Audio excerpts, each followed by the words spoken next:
Good evening, everybody. Welcome to the Hermit's Cave. So, as you will see on the screen, I'm joined by two guests tonight. Will, who you would have seen on my channel before. We did an interview together last month. Yeah, I think it was. Yeah, it was. It goes so fast, doesn't it? It does. I think it was around June time, probably the beginning of June. And Heidi, from the channel Heidi Did What. So, do you guys just want to quickly just say hello and kind of why you're here? Sure, Heidi, you can go first. Oh, well, thank you. My name's Heidi. I was a lifetime member of the church, and Simon asked me to come on and give my experience of leaving the church and becoming a tarot reader. So that's why I'm here. Yeah, same here. I'm Will, and yeah, Simon asked me if I thought it was a great idea, actually, and I kind of mentioned it last time we talked too, and I wanted to kind of express my experiences and discuss what it was like being in the church. I was not a lifetime member, but I was a member for about 12 years, so quite a bit of time. And again, we'll each have our our own experiences with how long we was in the church, at what stages in our lives, both either being born into the church, joining the church, and when we actually left the church. So Heidi is in Kansas and Will is in LA, and I'm in. You are LA, aren't you? California. That's right. Well, I mean, close enough. Just a town in the outside of LA, but okay, pretty much. I think people will recognize that a little more. So I said that, I thought, now I know he's in California, but is that right? It's like when everybody says, for me being in England, they think I live in London, and I don't live in London. But yeah, so I'm from the Nottingham area now, as active member of the church in the Nottingham stake, of which there are 4 wards. So I think just before we kick off our discussion, we're mindful that there's going to be people here who perhaps our discussion. Sorry, I tell everybody to turn their mics down, and then I don't do it myself. Of a little bit about the church, because there will be people here, as I say, who won't perhaps be that familiar with the church and their doctrines, and we could spend hours talking about the church. So this is kind of a brief overview and history. So it's often referred to as the Mormon Church, but it's actually called the Church of Jesus Christ of Latter-day Saints. And it started, well, it was formed in 1830, but the first vision, which is what's very often referred to in the church, was in 1820. And it was a young boy called Joseph Smith, who at the time was 14 years of age. And he was very confused as to which church to join. There was Presbyterians, which had a large kind of presence in the area. He was upstate New York in a place called Manchester, and he was influenced by Methodists and other religious denominations at the time. So he went into a grove of trees and he set about to pray and ask about which church to join. And his account, which is also quite controversial because there's been many different versions of the first vision that Joseph Smith had recounted, but the one that's commonly used within the church is that as he started to pray, he felt an evil presence, and so much so that he thought he was going to die as a result. And then there was a bright light, brighter than the midday sun, and he saw 2 personages, and he claimed to have seen God the Father and his son Jesus Christ appear to him as a 14-year-old boy in which is now referred to as the Sacred Grove. Basically, he was told that none of the churches on the face of the earth were true, and that he was to join none of them. And in the fullness of time, he would be visited by an angel who would help him to form the true church. 3 years later, in 1823, Angel Moroni directed him to where some gold plates were buried in a hill, and he became in possession of these plates, which were later translated into the Book of Mormon. Again, this story is controversial because the plates don't exist anymore, And when he was asked, where are these plates? He said that they ascended back into heaven. In 1830, at the age of 24, Joseph Smith founded the Church of Jesus Christ of Latter-day Saints with his brother Hiram Smith. 14 years later, in 1844, Joseph Smith, leader, prophet of the church, and his brother Hiram were killed, which was later known as the martyrdom. The church had a new leader after his death. Again, this is very controversial within the church because lots of members thought that it should be Emma Smith who took over, which was Joseph Smith's wife, first wife.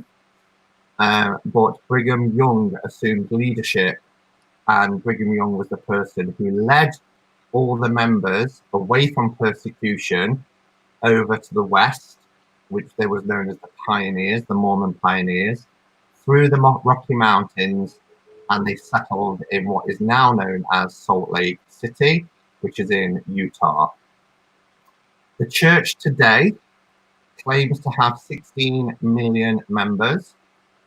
It is believed 4.6 of them are regularly attending church services, 4.6 million that is. Currently, there are 65,000 full-time volunteer missionaries serving out in the field. It is the fourth largest Christian denomination in the US. And in, how can I put it? So some of the things, and there's a lot of things that we could talk about what the church believes, but because of time, we're going to narrow it down. They have strong beliefs in the nuclear family. So they have publicly championed what a family should look like. And it's a nuclear family. They have actively opposed equal rights amendments to bills, and they oppose same-sex marriage. In terms of beliefs that are practiced within churches, they don't allow sex before marriage. They don't allow same-sex relationships. Up until 1978, they would not allow men of colour to be ordained into the priesthood. And still today, they don't allow women to hold the priesthood. I don't know if there's anything else either Will or Heidi you want to add to that you think might be an important thing that I might have missed out. I think that was pretty good. I would say that Hispanics were allowed to have priesthood, not Black members. Okay. Hispanics were allowed. Mm-hmm. Okay, so because when doing research, it says African American males, but again, that would just relate to people in the US. And I know there were people in other countries, yeah. Black males weren't allowed, and the justification for that was biblical, because they said, that going right back to Cain and Abel, Cain slew Abel, and as a punishment, God turned his skin black, which, was the whole kind of argument that there was almost like a sin through that bloodline. Right. I've heard a lot of different theories as to why that was the case. A lot of Mormons themselves don't agree as to, where this all came from. You get a lot of different perspectives, and it's not even clear amongst Mormons where this originated. Some don't believe the Cain and Abel theory. Some believe it was straight from Brigham Young. Some just say they don't know. They just think it's the will of God. So there's a lot of confusion, I think, even amongst Mormons as to what that really was about. Yeah, and I know that it was enforced by Brigham Young. That wasn't in place while Joseph Smith was the prophet. But similarly, there is something in the church called the words of wisdom, and smoking isn't allowed, drinking tea or coffee isn't allowed, drinking alcohol isn't allowed, Coca-Cola, bit of a grey area, but in the main isn't allowed. But that all stemmed from Emma Smith having to clean up after priesthood meetings and seeing tobacco spat out on the floor and things like that. So things have also been kind of introduced over time, but always under the direction of a prophet, saying that it comes directly from God and that this is God's will and you know, his word. So let's start with kind of how we became involved with the Mormon Church. And Heidi, do you want to start with this, because you're a lifelong member, aren't you? So how far back into your family lineage? I was raised in the church. My father's family was also, I mean, he was raised in the church. His parents were converts. My grandfather as a small child. My grandmother as an adult. On my mom's side, she was a convert. She married my dad at 18 and joined the church. But I was raised in a very strict Mormon household. My mom was very strict. My dad a little bit, but mostly my mother. So yeah, I grew up in the church. I went to BYU. I was not a typical Mormon, I don't think, but I think it was mostly because I wasn't really a typical person. I was always out there, you know. So, yeah, I am married in the temple. I have been divorced before, but I married in the temple and, you know, did all the Mormon things of going to the temple, reading my scriptures every day, you know, all of that stuff. Yeah. Yeah. Okay. And just for anybody, again, who might not be aware, BYU is Brigham Young University, which is a major university, actually, isn't it? Yes. In the States, not just within faith, it's recognized as a major university. What about yourself, Will?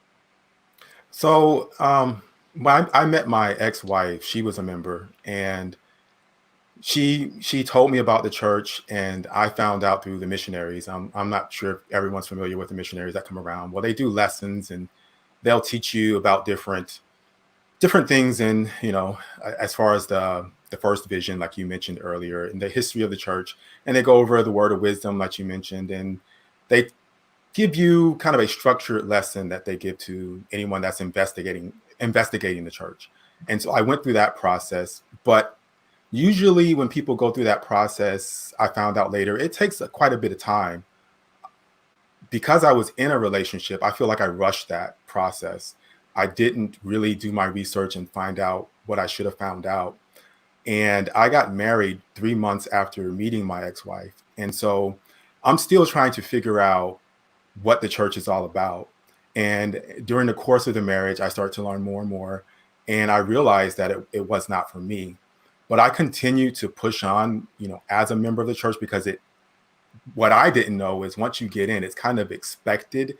It's kind of becomes a part of the marriage, a part of the family. It becomes a whole interwoven thing. And so if you try to change that in any way, it just severely damages everything. So I pushed on for years, just going through the motions of being a member, because I did not have a testimony of it.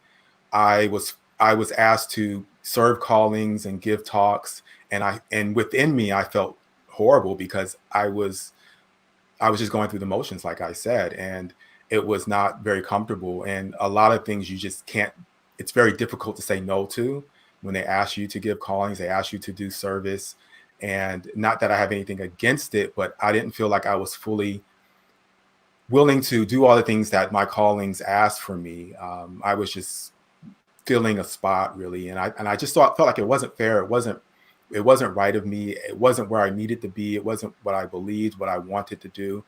But at the same time, I was torn between that and being involved in this family life. So it was a struggle for me for years. And, you know, there were lots of arguments over things like the priesthood, things like the word of wisdom. I'm a big coffee drinker. There are many times where I was disciplined by the church for drinking it.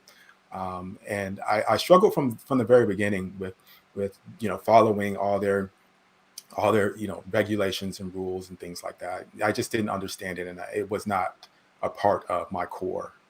So I just had a very difficult experience with it. It just caused a lot of tension within my life. And I did try to get a testimony. But what I was told is that I didn't try hard enough. I was not humble enough. I did not have the spirit that needed to, you know, be a part of me to receive that testimony, which hurt because I felt I did. I felt like I made a sincere effort. But for someone to just say, "Oh, well, you're not feeling this way because of you know, your pride," that was not what I felt at all. And I just felt like, um, why was I not feeling the things that people said they felt? And so for years, I attempted that and I tried that, but I came to realize that it was not true for me. It was completely not going to work for me. And then I had to make a decision as to what I was going to do with my life after that. And what does that do, Will, to somebody who doesn't have the testimony, is being told that basically you lack faith?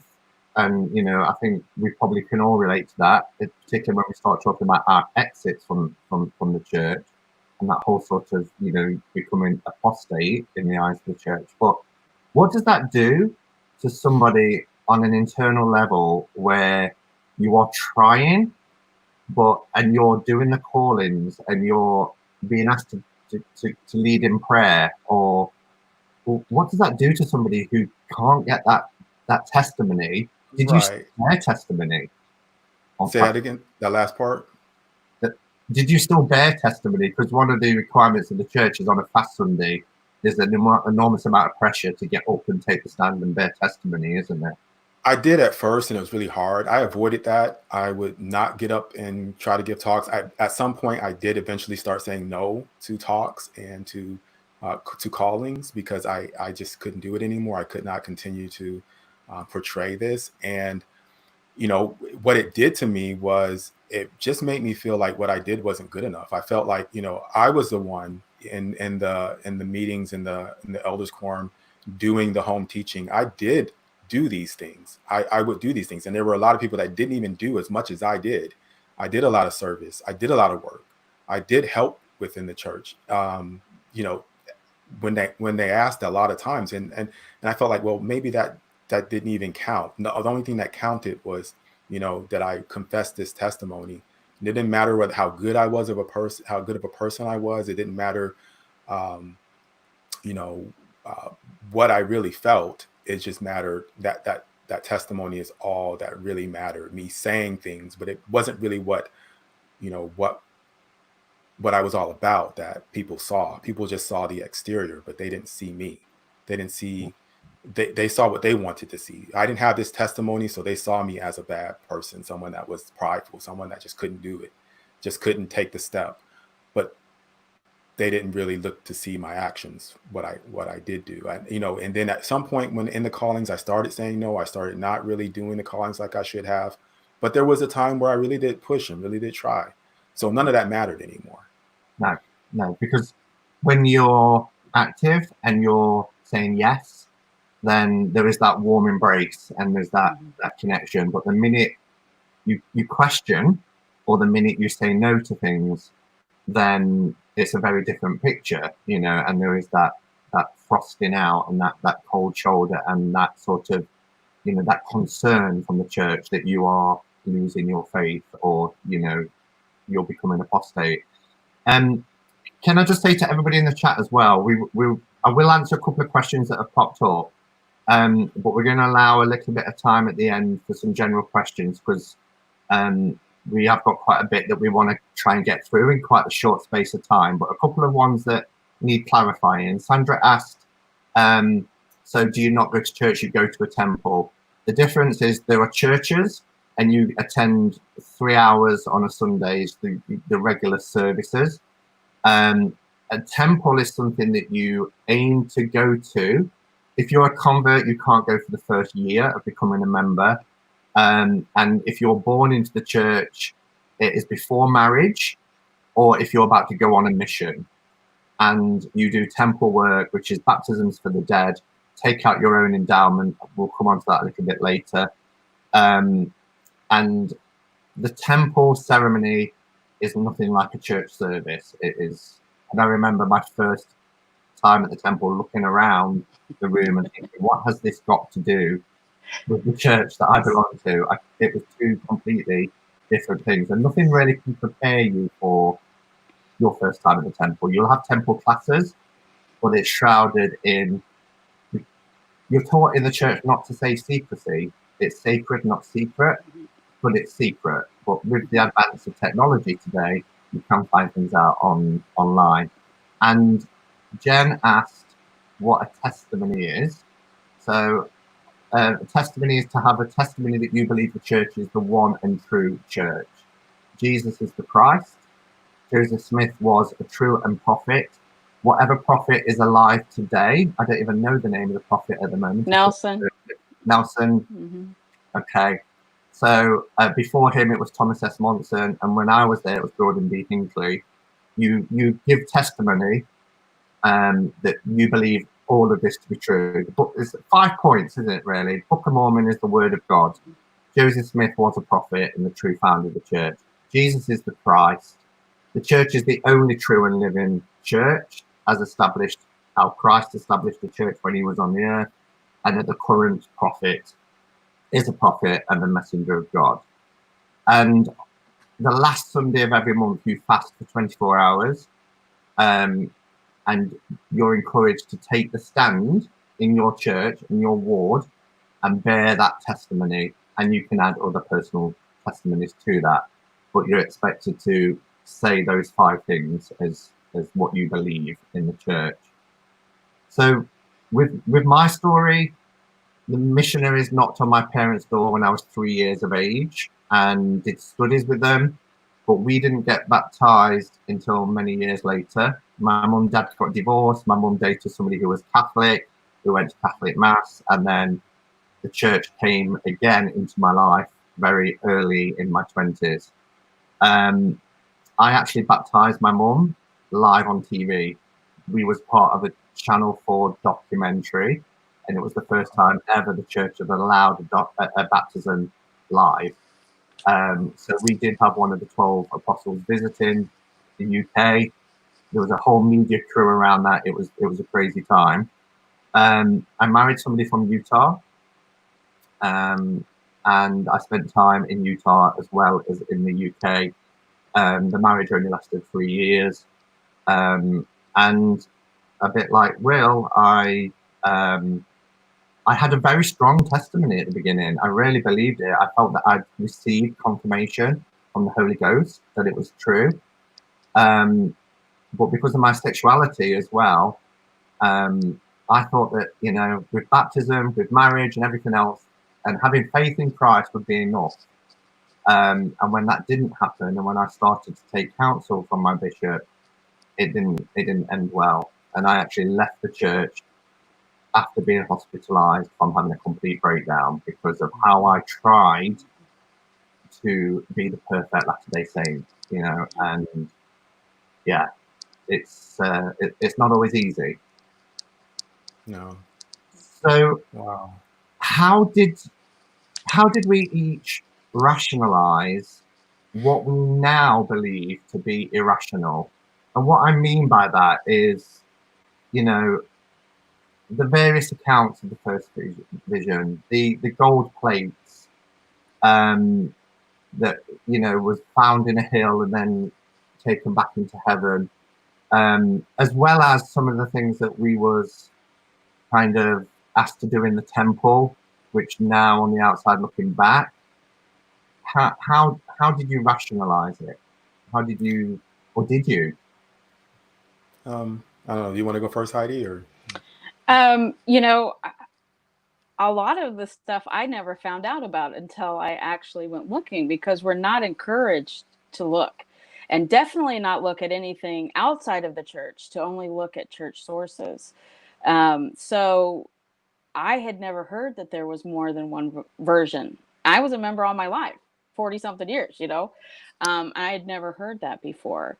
I had not heard a lot about Joseph Smith before either. It wasn't until I had started losing my faith that I had decided to look into it, and I found out those things. But what one of the things that always really irked me was, if I lived my best life, my absolute best life, my reward was that I got to be a sister wife for eternity. I would have to share my husband with other people. That was the goal. And I always said that was okay. I would take a lesser kingdom because that was a no. But, you know, there's always an answer for everything in the church. And so it's Heavenly Father will make it okay, or you just have to have enough faith, or the prophet won't lead us astray. There's a reason for this. It's all from love because it's from Christ. And so when I would have questions like that, you know, it was, well, Heavenly Father will make it okay. He'll let you choose, or you'll feel differently when, you know, you're finally there. There's an answer for everything. And so when things would come up that I would question, those answers were already basically implanted in my head since childhood. You know, I know that when I would question blacks in the priesthood, we'd always get the Jane Manning James story of how she just kept going and kept going all her life wanting to go to the temple, and they kept saying no, no, no, and she's like, well, I'm gonna outlive this prophet, and the next prophet will let me go to the temple. And then, you know, and finally, you know, she dies, but the Mormon story is, oh, but she lived such a faithful life. And finally she gets to, you know, now that she's passed, she gets to go to the temple, you know. And we were supposed to look at that as a story of faith, not a story of discrimination, you know. It's the spin, you know. So yeah, I always looked at things like that as my shortcoming, not the church's shortcoming. So that's how I justified everything, from polygamy to blacks in the priesthood to doctrines that I was like, what? It was always because I didn't have enough faith and I wasn't seeing it from a broader perspective. Hmm. I could never rationalize the priesthood ban. I tried for years and had many arguments. I met with a couple of bishops, a couple of stake presidents over it, and I got a lot of different answers. None of them made any sense to me. And it's kind of a predicament that the church is in with this situation, because so Brigham Young, you know, he's the one that kind of really pushed this forward and started this priesthood ban and got the thing going. And he's a prophet, so he gets word from God. And on such a major issue as other human beings God created, how can he get that wrong? How can you get that so wrong for so many years when you can speak to God? So basically, if you're able to talk to God and you're not speaking on behalf of your fellow man and saying, hey, what is this about? Why are these people banned?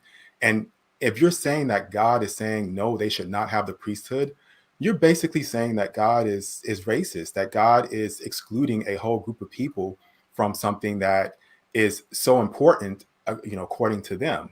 And I just felt like that was just completely wrong. And, you know, and I think that Mormons, some of them might look back at Brigham Young and say, yeah, you know, I don't agree with that. But at the same time, they would never say he's not a prophet.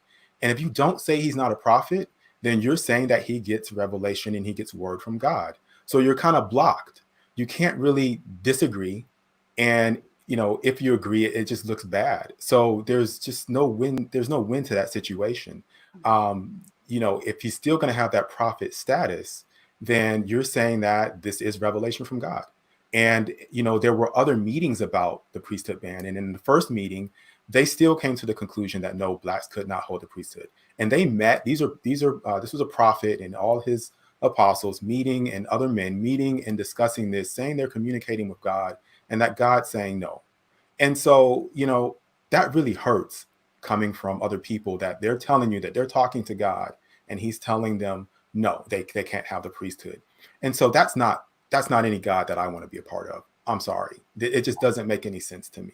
I think that that's just cruel. It doesn't make any sense. And if that was the case, it's something that has caused me to go down a totally different route and path of what God, if that was true, would have even wanted. It's caused me to look at this situation in a very critical way, and I just could not rationalize that at all. Period. I listened to people talk about it, and they came up with these theories of, oh, blacks weren't valiant in the pre-existence, and that's why they're punished or whatever. There were people that said stuff like, like the skin, the curse from Cain. There were people that said, oh, it wasn't revelation. There were people that said, oh, it was just racism.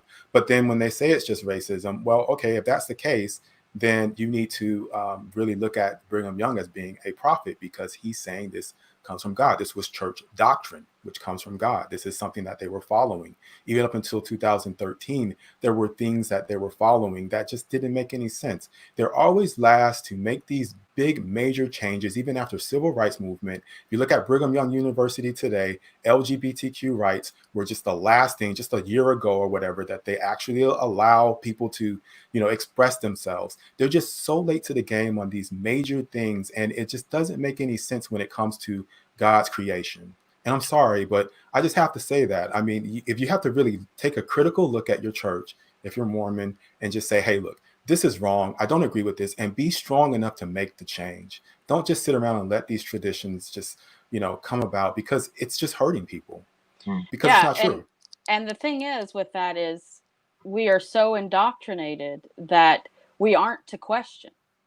You don't question the prophet, because you're not only is your eternal life in jeopardy, your families are. And that's one way that they keep people in line, is because if you go against this, not only are you, like I say, ruining your chances, you're ruining your family's chances. And that's really why people just are like, okay, I'll toe the line, because they don't want to harm their family. And that's the biggest threat, isn't it? Because families are forever in the church, and the temple work is sealing you forever to your family, your spouse, with your family. You do work for the dead. My father died when I was a teenager. I was baptized for my father, so baptism by proxy. So I was sealed to him. As long as he's accepting it in the other worlds, then I'm sealed to him forever. And then I was like, well, my mum's remarried and I'm sealed to my mum. So now there's what's happening here. And like you said earlier, God will make that all right. And if your father doesn't accept it, you'll have no memory of your father when you pass on. And that was like, whoa.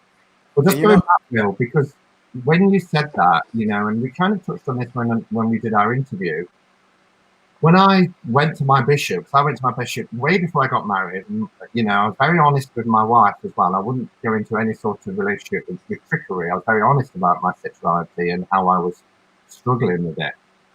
And I remember saying to the bishop, what would it take for me to be accepted? What would it take? And he said, for that to come from the prophet. He said, but let me tell you, God is the same God today as he was yesterday, as he will be tomorrow. And I said to him, then what about 1978? Because what Will said is absolutely right. It came from God that men who were black would not have the priesthood.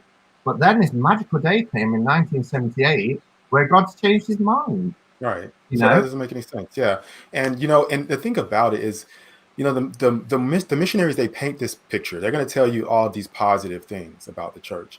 Once you join, once you're baptized, and, even now with the internet now, you can look up so much now, and you can get actual information that you can actually do your research and, find these things out, and not directly go to the church and ask these questions, because there is a lot of factual information out there that they won't tell you. And so you can read the quotes from Brigham Young, which are disgusting. You can go in and you can take a look at a lot of the history that will simply, just bother you. And, you start finding these things out after.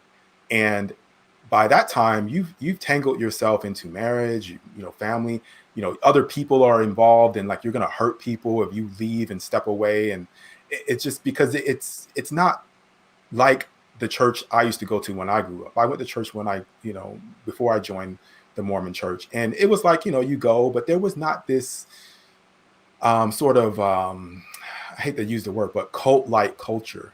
And so you can use that word. That's what it is.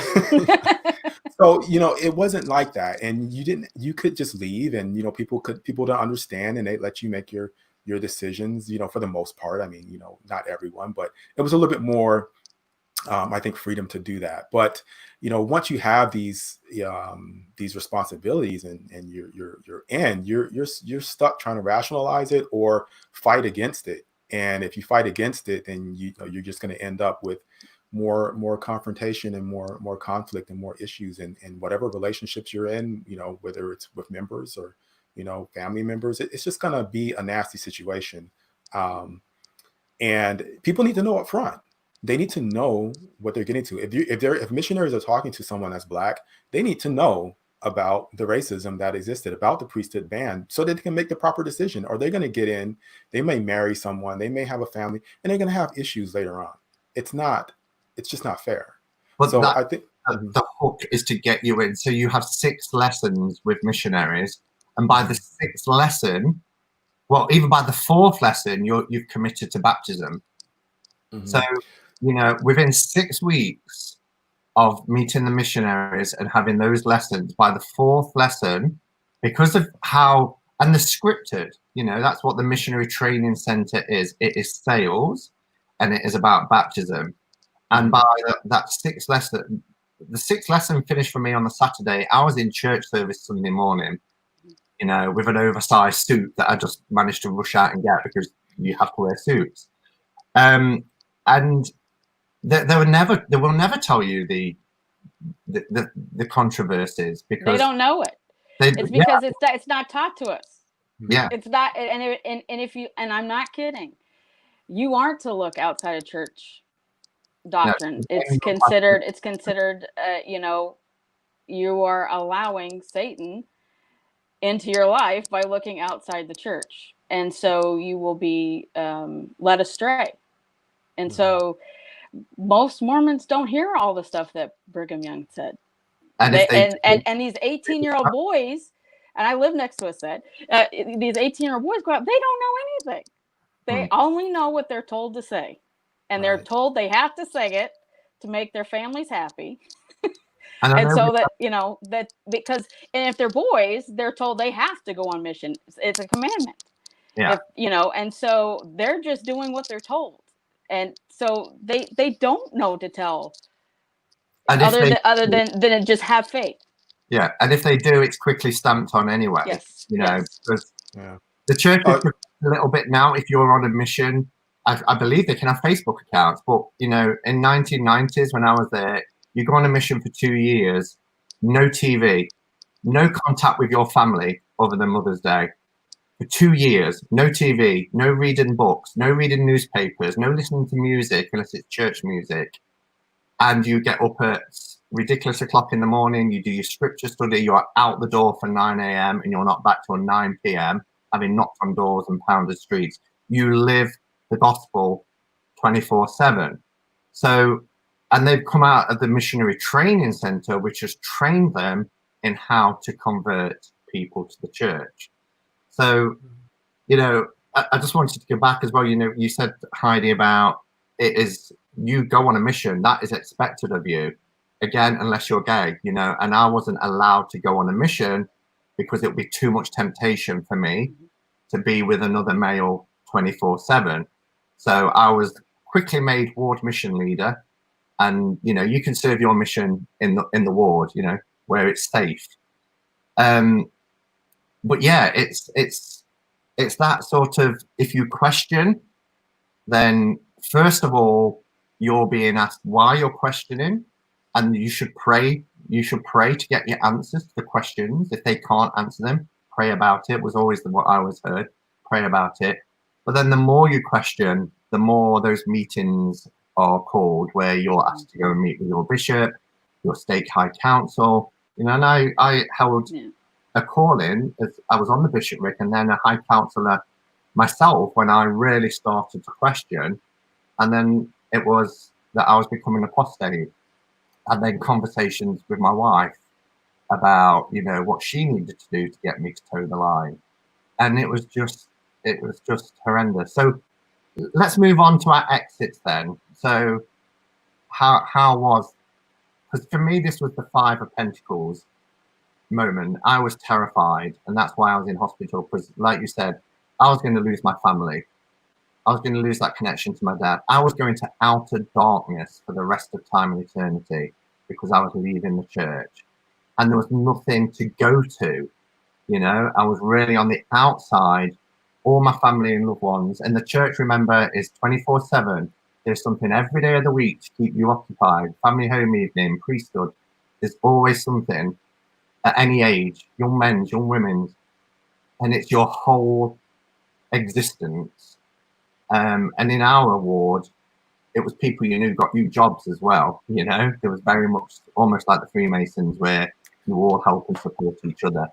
And walking away from that, well, I was going to say it took every ounce of strength, but it didn't, because I ended up really ill because of it. But what was your experiences of exiting? Well, mine was pretty bad. So, my previous marriage, of course, broke up. So that was, I would say, the major issue. We could not resolve that. There were other issues as well, but that was the thing that just went on for years and really did just come to a point where it was just too much to try to fix it. It's just when you're married to someone that church is totally their life, it just it breaks their heart, it breaks your heart. It's just a really bad situation. And of course, like I said, there were other things, but after when I decided to leave, basically I was totally on my own. So if you watch my videos, if you go back 2 years ago and you watch my videos, at that point I was starting to, that was the point where things really changed, and I started leaving. The video that I did when I showed my crystal collection, I did at my previous home. That was the last video I did at home. After that, I was homeless. I lived in my car for about 2 years. If you watch my videos, after that, all of them are done with that backdrop. That's in the back of my classroom. I didn't have anything. I had to totally leave all of that, and I didn't have anywhere to go. I struggled, and there was just a big void. That was a void period for me. That was like a dark night period for me. It was something that I knew I had to do. I had to go through that. I had to just, continue to do the best that I could. But I had no support. All of my family lives in Georgia. I had no one here in California, no one at all. I couldn't go to any other previous church members. I wasn't very close to them anyway, but I could not go to anyone. There was nothing really there. It was just a lot of all I had was this YouTube channel and the people that I communicated with here. That was what I had, and I needed that. That helped me. That actually was the one thing that really helped me. Being able to free my mind and focusing on, okay, my mind's free now. I can do what I want. I can study how I want. I can explore my spirituality how I want. That kept me going. It fueled me. It's why I feel like I put so much into this channel. It's because it was there for me. This was something that really helped me to just really connect with my inner self and to really find that strength. And so it just meant so much. And so I don't see my channel as a way to profit, to make money. I see it as something that was necessary for me. And if it can help anyone else, I feel like I want it to be something there for them as well. Mm-hmm. So, yeah. Heidi? In the church, your friends are basically assigned to you. As soon as you go to a ward, you're assigned who's going to come visit you and who you're going to visit. And so your whole life is wrapped up in the church. And so I knew when I left that there would be no one. It was really hard with my family, especially my mom.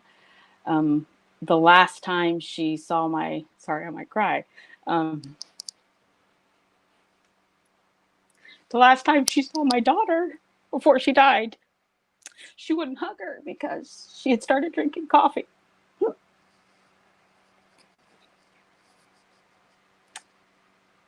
And my daughter lives with that, We've had people who we were friends with look at us and turn the other way. And what I think was the most hurtful was suddenly people who I wasn't friends with at church, because whatever, suddenly all of a sudden started love bombing us. Like, oh, hey, we haven't seen you in a while, and I was like, the fakeness of that was quite hurtful. But where I'm at now is half my family doesn't even know I've left the church, even though it's been, a couple years, because my father doesn't want his family to know. And so so he kind of keeps us separate, he's like, don't talk about that pagan shit. So, so I'm not really free to say, my beliefs or whatever, especially, out of respect of my dad. But it was probably the most crushing thing I have experienced. And I've miscarried children. I've had family die. I've had friends die. It was probably the most soul crushing experience to realize that my whole life was based on lies. I went from having an answer for everything, knowing where I was going, what my purpose was, to nothing. I mean, I started like a wee babe. And it was devastating. And I'm still not over it. Because I'm still trying to figure out what I do believe in, and what is my indoctrination, and what is my own belief. I still struggle with feelings of unworthiness and self-doubt, because you're taught not to trust yourself. If you feel something's wrong or whatever, you just got to keep praying. And so I still question myself all the time. But I feel like total I get betrayal, because you're taught something your whole life and it's not even true. I mean, and the church knows it's not true, because if you go on the church website and you look hard enough, you'll find what the truth really is, now that that the internet is available. And they've had to come out with things, but they don't publicize that. Yeah, so I still feel a lot of betrayal. And the thing is,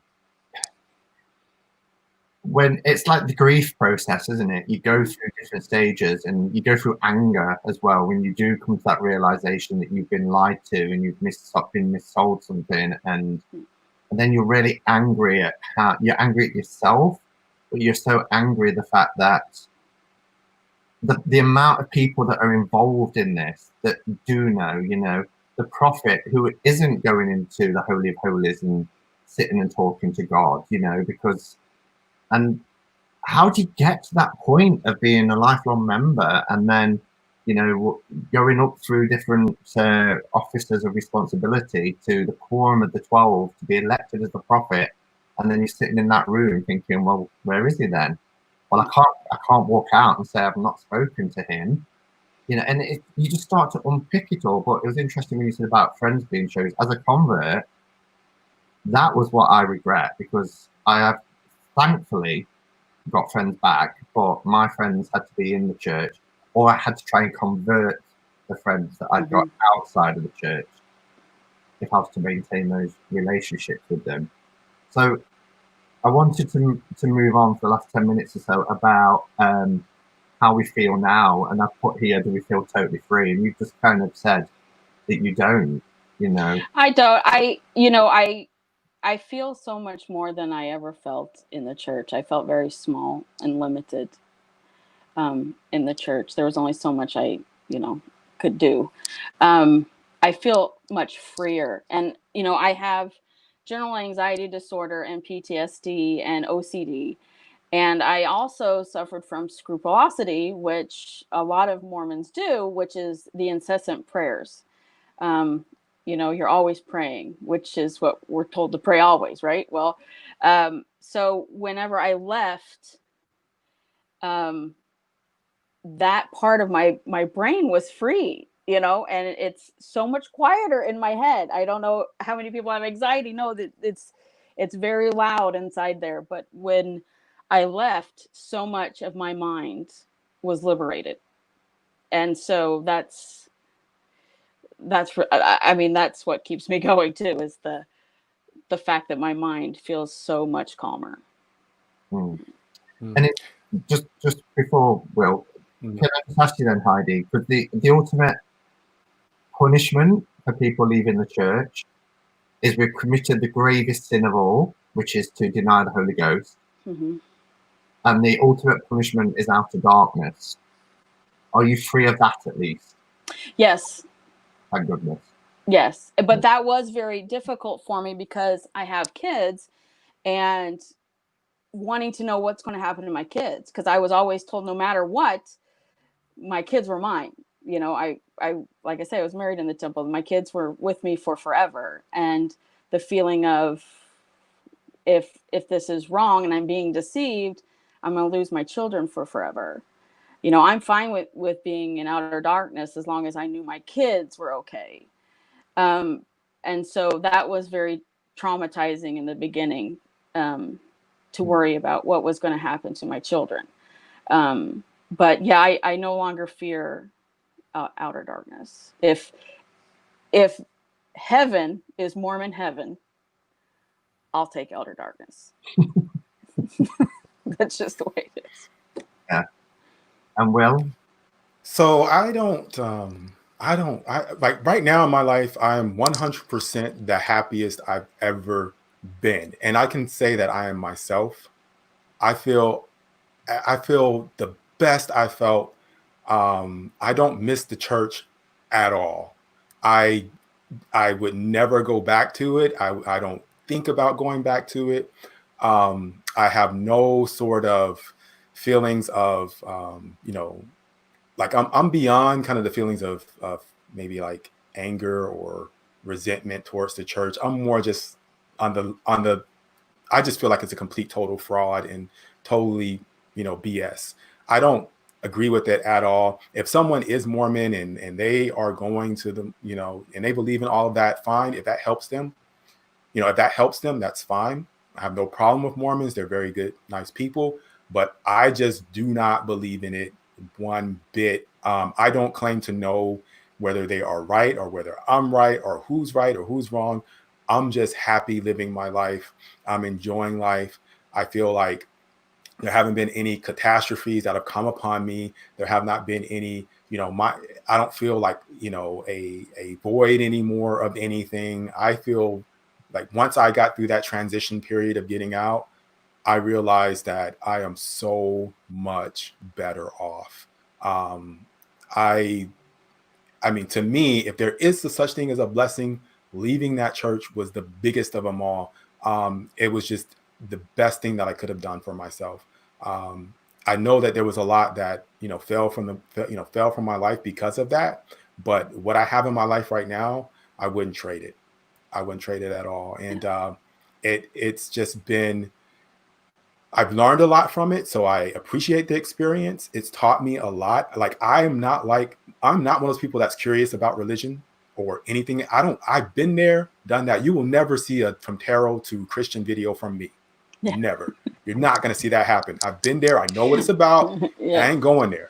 So for those people that are kind of like still on the wayside, like, I watch some people, they do tarot and they're like, oh, well, I'm still Christian. I still, combine it. I don't need that part. You can totally remove it. It does not fit with me. I don't have to do the whole Christ consciousness thing. None of that is a part of what I am now. I'm good. So, yeah. And I think it's important to say, and I know we have got Christians in the chat, and I wanted to clarify because somebody put, they said something along the lines of this isn't the case of all religions, and it is not. No. This is free ex-Mormons sharing our stories about our particular journey with one church. So I just want to make that really, really clear. Because not all religions control every aspect of your life, like the LDS Church. Yeah. We literally, every aspect of our life from birth is controlled.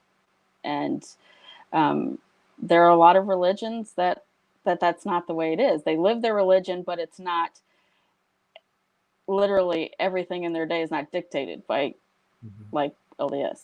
I mean, the problem that I have with religion, and I'm sorry, I mean, I have to say it. I know we're not trying to bash any religions here or trying to go down that pathway, and we're just talking about Mormonism. But since I left, I've realized that with a lot of things, you know, you can have your beliefs, and that's fine. But I found that with religion and Christianity, especially, it's just so pushy, and it's just so, you know, you're gonna go to hell. It just makes you have this feeling of, you know, you're not as good as they are because they believe in a certain thing. And that's where I have a huge issue, because I think if you're a Christian and you like that and you're happy with that, then fine, then be that way. But don't criticize other people. It's built into the religion to attack. And I don't believe in it. It should be. I'm not trying to, and I'm only saying this because I have to. I'm not trying to attack religions, but it's just one of those things that has to be brought up, because it's always trying to eat at other people in their lives as if they're bad people when, you know, they're not. And, you know, just because they don't agree with a specific thing that you agree with. And, you know, that's what bothers me about it. You know, you get people, you get other YouTubers that switch and they go to Christianity, and then they come back into the community and they start saying, oh, well, you're this, you have demons, you have this, and, you know, I know now the truth. We don't need that. No one from the tarot community goes to Christian communities and says, oh, you know, you don't know your future because you're not doing tarot. You know, we don't do that. It's just it's not built into it. And I think that's the issue I have. I feel like if you're going to be Christian, then be it, but don't, you know, it just bothers me when it's not just pushed on people, but pushed on people in a way that it utilizes guilt, and it utilizes shame, and, you know, lowering people to lower levels to get them to try to conform to what you want.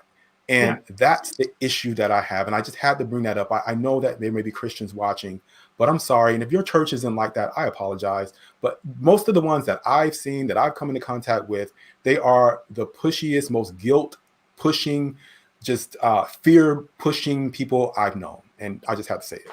Yeah. I never want to have a middleman again between me and a deity. I never want to have somebody who has to be my go-between. Yeah. If there's a God, then, you know, we can talk directly. I don't ever want to be subject to a middleman again. 100%. I 100% agree with both of what you both said. You know, firstly, yeah, I class myself as a spiritual person, not a religious person. Spirituality to me is the majesty of our planet, you know. And absolutely right, Will. You know, the Bible tells people how to live their lives, you know, and if you want to subscribe to that and follow the Bible, then you live your life in accordance to your church doctrines. Don't come telling anybody else, you know. And even yesterday, I still got one of these: you need to repent and, you know, find Jesus. And 9 times out of 10, I ignore them. But I went back yesterday and I was like, been there, done that, bought the T-shirt, you know. Yeah. And you can then end up getting into a battle with them, and I'm not interested.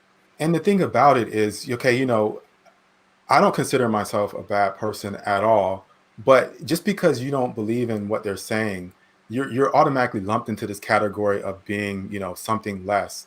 And the thing about it, I heard someone say one time to me, they were like, well, if I didn't have the church, if I didn't believe in this, then I would be doing X, Y, and Z, all these bad things they named.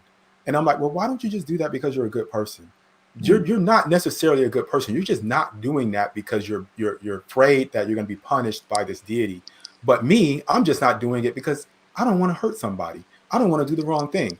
So it's, you know, it's a way of looking at stuff that to me is just very confusing, and to look at people and try to judge them and say that they're a certain way, that they need Jesus or whatever, and not to look at that person's heart and what they're doing and who they actually are. I think that just sells a person short.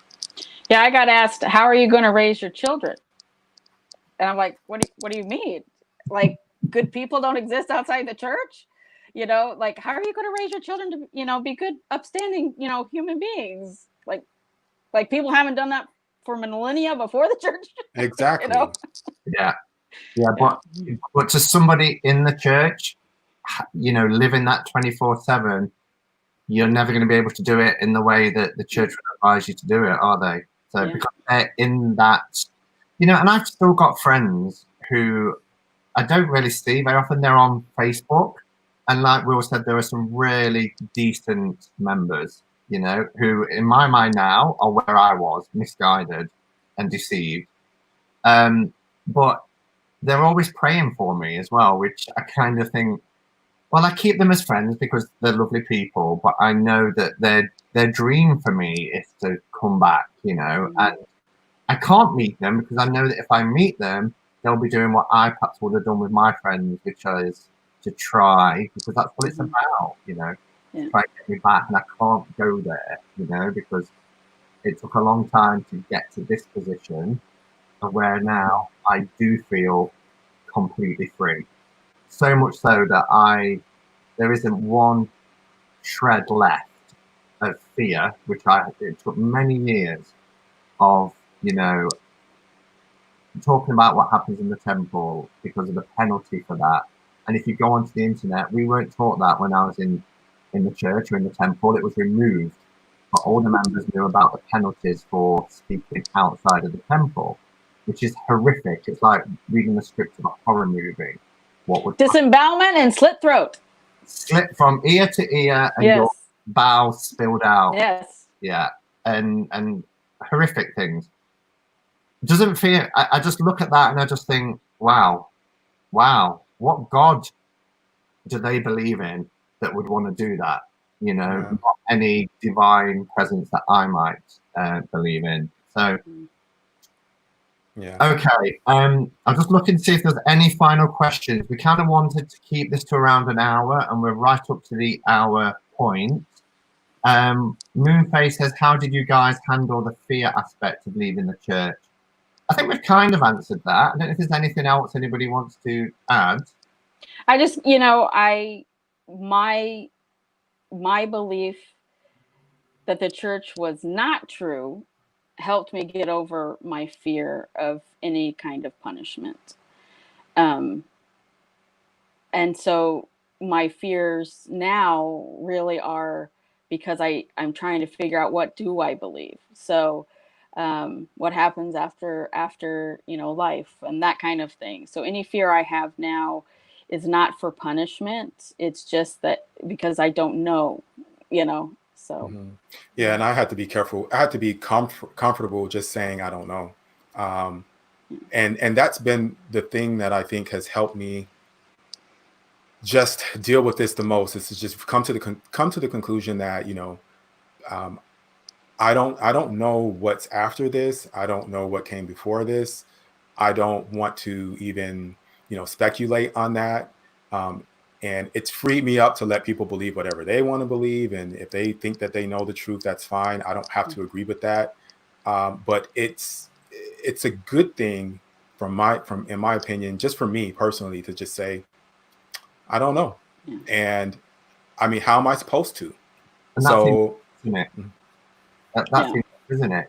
To actually say, I don't know. I don't have all the answers, rather than being told that there's always an answer. You know, the church can give you that answer, or you find it directly through prayer.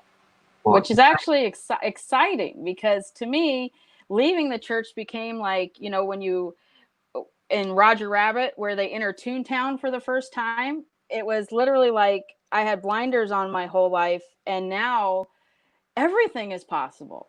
Everything. And it's so exciting. I'm finding out things I never knew about. And so it's for me, life is getting more and more exciting the more I learn what's out there. And that's absolute freedom, to be able to do that, to be able to explore without guilt for doing it. Question, how did each person walk away?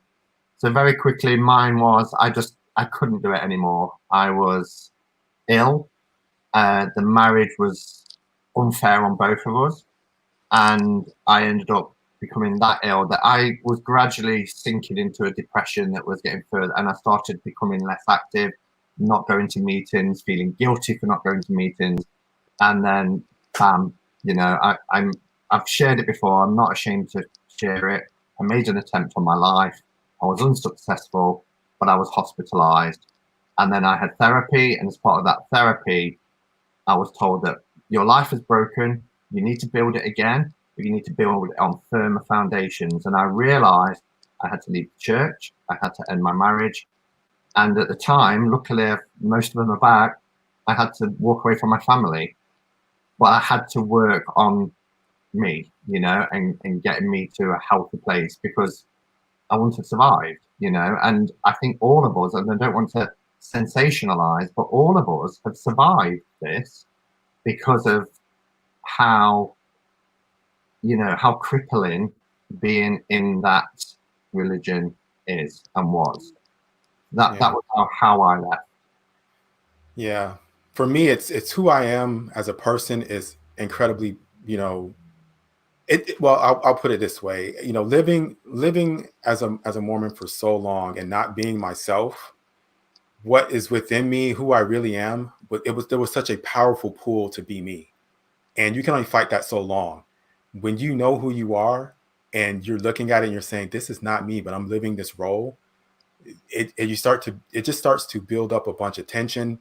And eventually at some point you reach the point where you're just like, it wins over and you just need to be yourself. And there's nothing more powerful than that, what's within you that needs to be expressed to the world. And if you're not expressing that, and if that's not coming out because of a system that you're stuck in, you're going to push back on that. And at some point you're going to break free, because who you are, you will go miserable and you will end up, you know, in a bed with severe issues if you do not push back against people trying to put you in a box. You have to get out of it. Yeah, I studied for over a year when I started to have doubts. And I only studied church cited works, which is kind of interesting. And I totally lost my faith. I probably would have stayed in, except for a conversation I had with my father when I said, how can I stay a member when Joseph Smith did this and this and this and this? And he said, Heidi, just be happy. And I was like, well, okay. But he's like, be happy on the down low. Don't tell anybody in the family. You know, so yeah, I couldn't do it anymore. I could not sit. I tried for my husband. I tried to sit in church and they were talking about Joseph Smith. And I was like, I gotta go, because I'm about to say some stuff. So I left and I chose happiness. So Yeah, brilliant. And then Pat just said a question for Simon about what he said about meeting his Mormon friends. When I say friends, I should perhaps say more like old friends, acquaintances. But the reason I don't meet them is because I don't know how genuine that would be. I would always be thinking that they are trying to get me back because they're still living the gospel, they're still living that life. And it is the aim of the threefold mission of the church. And one of them is to bring everybody unto Christ. So that would be what they wanted to do. And I don't think I would want to be in that situation. Just trying to, who was the first people each of you told your decision to leave? My wife. my husband. Yeah, my ex-wife. Yeah. I think that's all the questions. Jackie said, just want to say how brave you all have been and thank you for sharing your stories. I just want to echo that to you guys as well. Thank you for being so candid. Thank you for it's not easy. You know, even though I feel free, it's still not easy talking about it, even though it's a good few years on now for me. So I can only imagine for you guys, which is more recent that you left the church. But I really appreciate you coming on and sharing this experience with me and talking so openly and candidly in the way that you did. So thank you for that. Thank you, Simon. Thank you It for was having really, yeah, it really was a little bit healing. So I really appreciate that. Good. So thank you. Yeah, it definitely was. I think it was a great idea.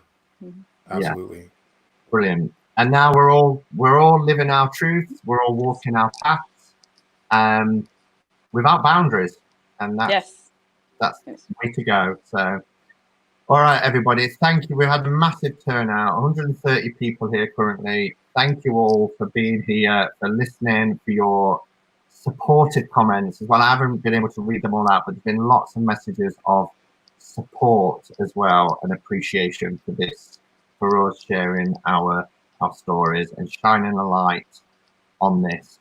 And that's something that still irks me. The church is seen as quite mainstream, you know, has arms in governments, and we often hear about cults, but rarely the church is mainstream because of its size, but it doesn't alter the fact that what happens that isn't always talked about. So thank you, everybody. Thank you, everybody in the chat. And yeah, until next time, look after yourselves.